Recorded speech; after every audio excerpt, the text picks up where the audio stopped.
তোমাদের ঋণের প্রতিদান কেউ দিতে পারবে না।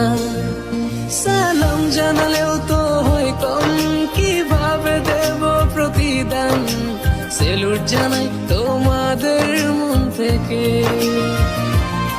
তোরাই তো বাংলার আসল প্রাণ, স্বার্থ ছাড়াই যে মাটির টান ভাবনি।